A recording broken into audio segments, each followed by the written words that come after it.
Shalom, bien-aimés du Seigneur, que le nom du Seigneur soit glorifié partout dans tout l'univers, parce qu'il est le maître de tout l'univers. À lui revient la gloire, l'élévation et l'adoration. Amen. Eh bien, aujourd'hui, nous allons voir un peu un passage de la Bible. Et ce passage se trouve dans le livre de Ésaïe. Et nous allons lire le chapitre 44. Nous allons lire à partir du verset 12 jusqu'au verset 17. Nous allons voir un peu le comportement que souvent nous avons. Le Seigneur nous a dit, il nous a donné des commandements. Il nous a donné des commandements. Et parmi ces commandements, il nous a dit, tu adoreras l'Éternel ton Dieu, lui et lui seul.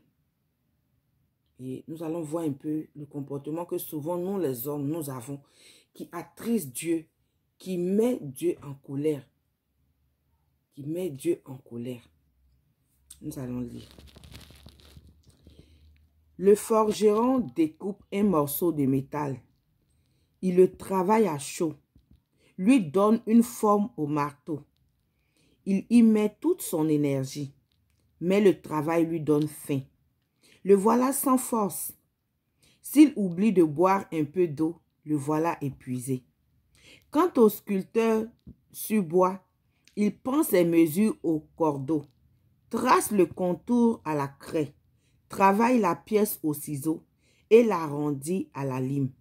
Il lui donne une forme humaine, une belle figure d'homme qui restera dans une maison.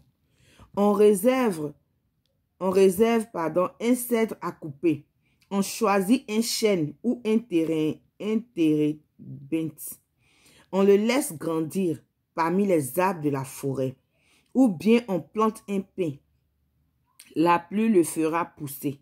Ce bois servira aux hommes pour allumer du feu. Ils en prennent pour se chauffer ou pour cuire leur pain. Ou ils en font un dieu devant lequel on s'incline. Ils fabriquent une idole à qui l'on adresse des prières. Ils brûlent ainsi au feu la moitié de la bûche. Ils y font rôtir de la viande et en mangent à leur faim.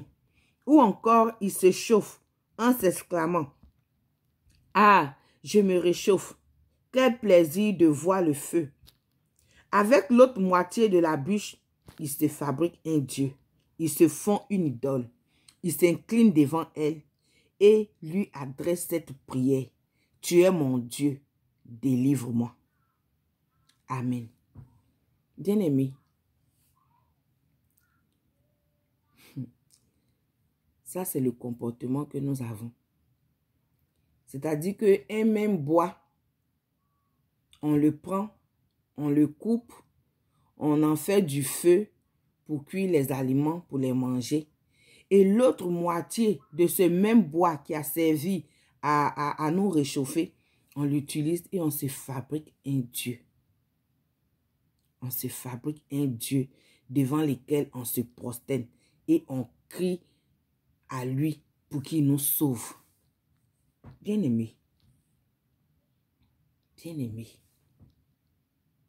comment adorer quelque chose que Dieu a créé?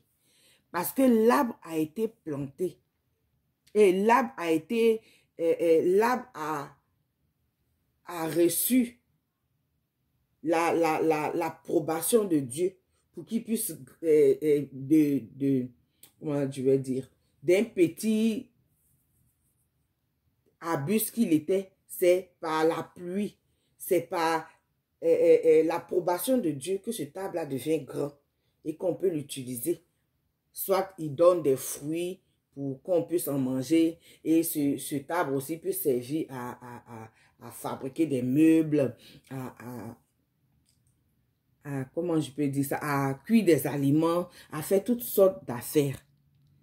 Et c'est cette même chose que nous utilisons et nous en faisons un Dieu. Et on lui demande de secours. Le Seigneur, l'Éternel, nous demande de l'adorer lui. Lui, il est le Créateur.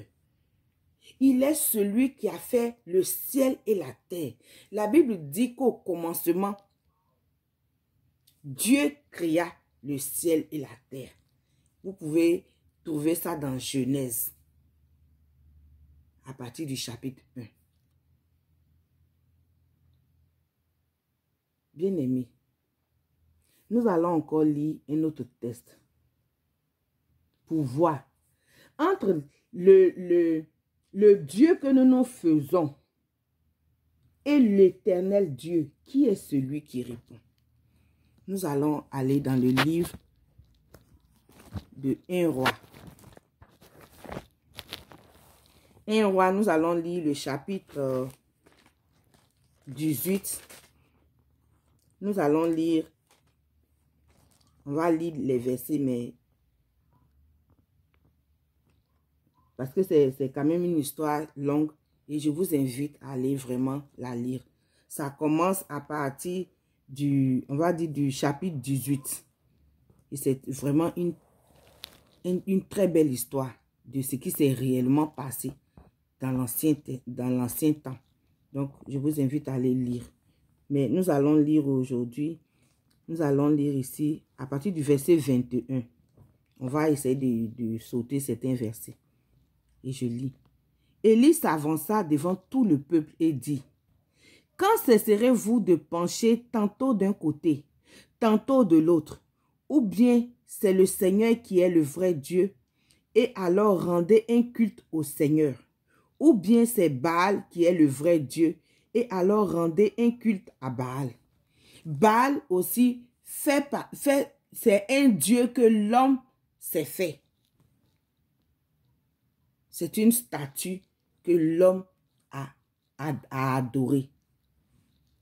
Donc ici, le prophète Élie, qui est le prophète de l'Éternel, il demande, il dit aux habitants de cette époque-là, quand allez-vous cesser de pencher d'un côté et d'un autre côté? C'est-à-dire que tu n'es ni de Baal, ni de Dieu. Tu fais un peu Baal, tu fais un peu Dieu.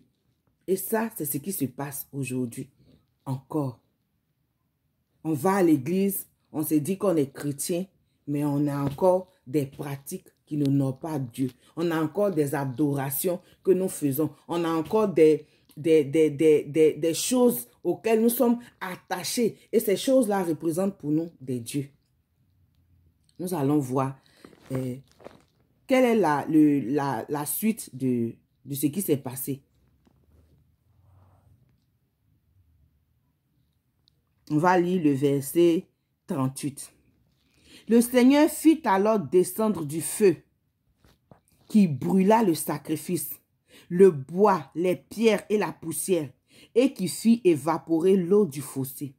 Lorsque les Israélites virent cela, ils s'inclinaient tous jusqu'à terre, puis ils se mirent à crier.